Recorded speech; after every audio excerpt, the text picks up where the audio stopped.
Now. Hey folks, this is Eman. As you know, sometimes I circulate around trying to figure out what CCIEs are up to. I bumped into Robert DeWeese, a good old friend of mine, and he is part of something called Hack COVID. And he has something to share that I thought was really, really remarkable. A lot of you have 3D printers. Rob, tell them what they can do with them.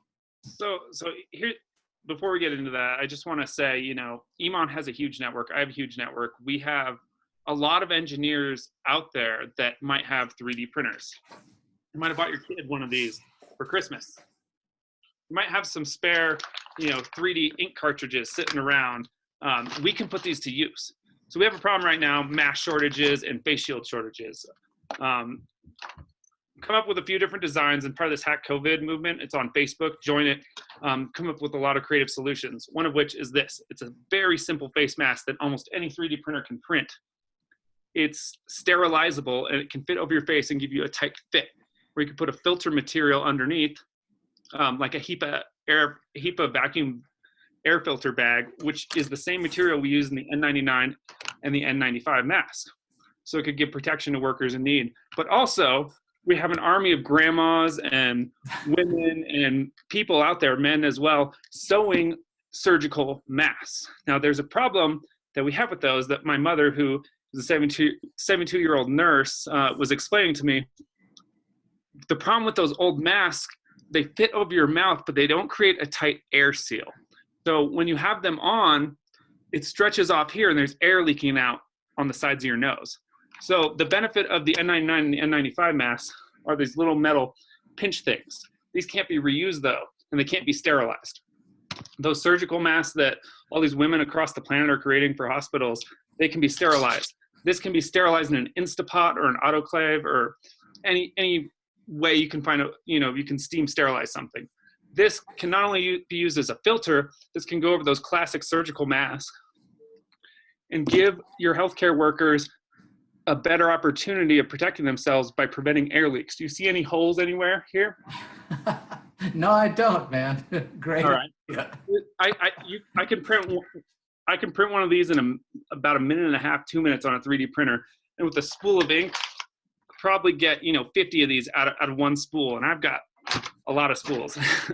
So that's one thing we can do. There's also a need for face shields. Now, I haven't created this yet, but with some clear polycarbonate you can get from Home Depot right now, we can 3D print these face shields. We're working on the file right now, but on the Hack COVID Facebook page, they've already got some other designs out there. If we can print these too, in clear polycarbonate, if you've seen those people doing the test swabs for COVID, you'll see they're wearing clear face masks, and that's the idea. The idea is not to exchange bodily fluid. Your body fluid, if you sneeze or vice versa, protects your face. What those work with is a headband, okay? That headband created from the same material can be sterilized and reused, along with some clear polycarbonate can also be sterilized and reused. We can start producing a lot of material for people in need, and that's kind of what I'm trying to do.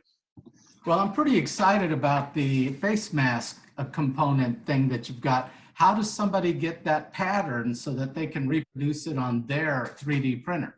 So I've got a GitHub link that anyone can get access to.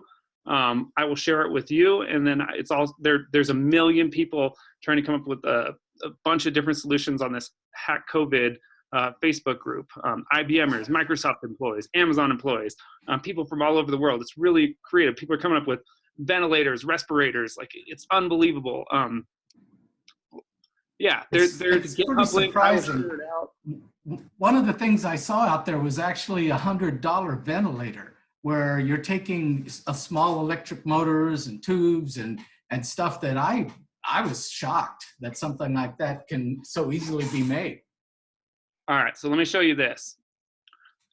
This can be made for less than $100. Anyone that has a standard medical emergency bag has one of these respirator pumps for breath, along with a standard container, an Arduino, like, or a Raspberry Pi, can control, and a simple motor can create something like this for under $100. This guy's using garden hose. This can help a lot of people. So here's the idea. A hospital might not want to use something like that, but for under $100, you can create something that keeps someone alive, because in Italy right now, if you're above 60 years old, you're not getting into the hospital. So I, we can make a lot of things that could give people chances. yeah, yeah, I fully appreciate this. So you're going to give me the information that it takes for someone to reproduce one of these and provide the link. And what I'll do is I'll include it along with the video when I do the post for it. But I think this is a really awesome opportunity for just average geeks out there that are working from home right now. And like, I bet, like, I think you're right. 1 out of 7 geeks probably has a 3D printer. And if they took the time, they could help too. Let me wrap this up, guys. I'm an Very engineer. good. I'm an IBMer. I'm a former Microsoft employee and an Amazonian.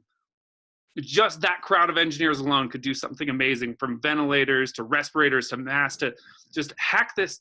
We can figure this out. We can really change from a defensive position to offensive position worldwide with some really creative solutions. And I'm on paternity leave. If I can do this, you can do this. Thanks so much, Rob. I'm going to get this out and I'm going to call this a wrap.